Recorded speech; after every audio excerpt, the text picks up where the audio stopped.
வணக்கம், welcome back to chef Deena's kitchen. இன்றைக்கி நம்ம கிச்சனில் பார்க்க போகிறது ஒரு சூப்பரான ஃப்ரெஞ்ச் டோஸ்ட்.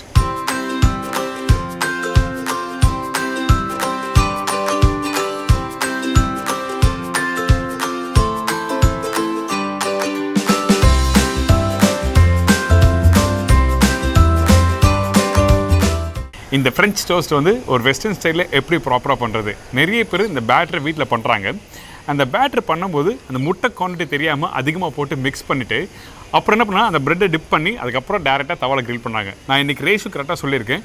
250 ml பாலுக்கு வந்து முட்டை எத்தனை யூஸ் பண்ணு சொல்லிட்டு தெளிவாக கொடுத்துருக்கேன். கண்டிப்பாக ட்ரை பண்ணி பாருங்கள். முட்டை அதிகமாக போனாலும் உங்களுக்கு சாப்பிட பிடிக்காது. கரெக்டான குவான்டிட்டியில் கொடுத்துருக்கேன். அது மட்டும் இல்லை, சின்னமன் பவுடர், அதாவது பட்டை பவுடர். இந்த ப்ரிப்பரேஷன் கண்டிப்பாக பட்டை பவுடர் யூஸ் பண்ணிக்கணும். எதுக்காக அந்த பட்டை பவுடர் யூஸ் பண்ணிருக்கேன்னு சொல்லி அதுவும் செய்முறையில் உங்களுக்கு கொடுத்துருக்கேன். ட்ரை பண்ணி பாருங்கள். இப்போ இந்த டிஷ்ஷுக்கு தேவையான பொருட்கள் பார்த்தலாமா? ஃப்ரெஞ்ச் டோஸ்ட்டுக்கு தேவையான பொருட்கள்: பால் 250 ml, சர்க்கரை 50 கிராம், சின்னமன் பவுடர் 2 கிராம், முட்டை 1, பிரெட் தேவையான அளவு, பட்டர் 4-5 டேபிள் ஸ்பூன், எண்ணெய் குக் பண்ணுறதுக்கு தேவையான அளவு. இதாங்க இந்த ப்ரிப்பரேஷன் தேவையான பொருட்கள். இந்த ஃப்ரெஞ்ச் டோஸ்ட் ரெடி பண்ணுறதுக்கு பேட்டர் ரெடி பண்ண போகிறோம். அதாவது நம்மக்கிட்ட இருக்க இந்த முட்டையை உடச்சி நல்லா பீட் பண்ணுங்கள். பீட் பண்ணி முடித்த பிறகு பால் 250 ml பாலுக்கு ஒரு முட்டை போட்டால் போதும். சில பேர் வந்து 2 முட்டை போடுவாங்க. ஆக்சுவலாக யூஸ் பண்ணாதீங்க. பிரெட் ஆம்லேட் சாப்பிட்ற மாதிரி ஃபீல் பண்ணுவீங்க. அதனால தான் 2 முட்டை வேண்டாம். 250 ml பாலுக்கு ஒரு முட்டை போதும். இதுக்கு பிறகு சர்க்கரை, சின்னமன் பவுடர். இந்த சின்னமன் பவுடர் எதுக்காக யூஸ் பண்ணுவீங்க அப்படின்னா, ட்ரெடிஷ்னலாக இந்த ரெசிபிக்கு வந்து சின்னமன் பவுடராக யூஸ் பண்ணுவாங்க. அது மட்டும் இல்லை, இந்த முட்டை அதுக்கப்புறம் ப்ரெட்டு ஏதாவது டிப் பண்ணி சாப்பிடும்போது உங்களுக்கு முட்டையோட வாசனை வரும். அந்த வாசனை வராமல் டாமினேட் பண்ணுறதுக்காக தான் சின்னமன் பவுடர் யூஸ் பண்ணுவாங்க. சில பேருக்கு வந்து சின்னமன் பவுடர் பிடிக்காது. அதனால என்ன பண்ணுவாங்கன்னா வெனிலா எசன்ஸ் ட்ராப் ஆட் பண்ணுவாங்க. உங்களுக்கு வேணும்னா நீங்கள் வெனிலா எசன்ஸ் ஆட் பண்ணிக்கலாம், சின்னமன் பவுடர் போடாமல் இருந்தால். பீட் பண்ணி முடித்த பிறகு ப்ரெட்டை இதில் டிப் பண்ணி டோஸ்ட் பண்ண போகிறோம்.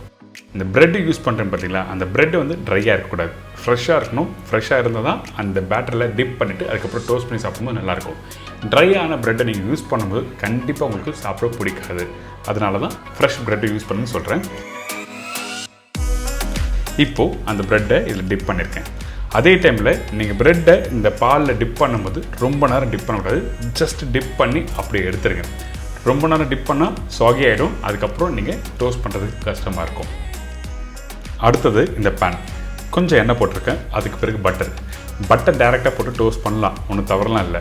நீங்கள் பேன் சூடாக இருக்க டைமில் பட்டர் போட்டிங்கன்னா தீஞ்சு போகிறதுக்கு வாய்ப்பு இருக்குது. அதனால தான் எடுத்த உடனே கொஞ்சம் எண்ணெய் போட்டிருக்கேன். அதுக்கப்புறம் பட்டர் போட்டு ரெடி பண்ணி வச்சுருக்கேன். அந்த ப்ரெட்டை 2 சைட்லையும் போட்டு டோஸ்ட் பண்ணுறோம். டோஸ்ட் பண்ணும்போது 2 சைட்லையும் பட்டர் போட்டு நல்லா டோஸ்ட் பண்ணி எடுத்திங்கன்னா ஒரு அருமையான ஃப்ரெஞ்ச் டோஸ்ட் ரெடி.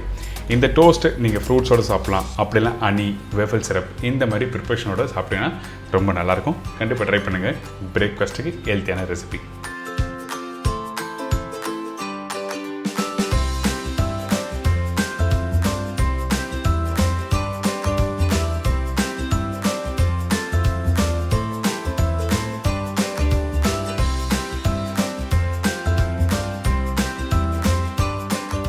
இப்போ எல்லாருக்கும் தெரிஞ்சிருக்கும் ஃப்ரெஞ்ச் டோஸ்ட்டோட ரேஷியோ கரெக்டாக எப்படி பண்ணுறது, அந்த பேட்டரோட டெக்ஸ்சர் எப்படி இருக்குன்னு வருது.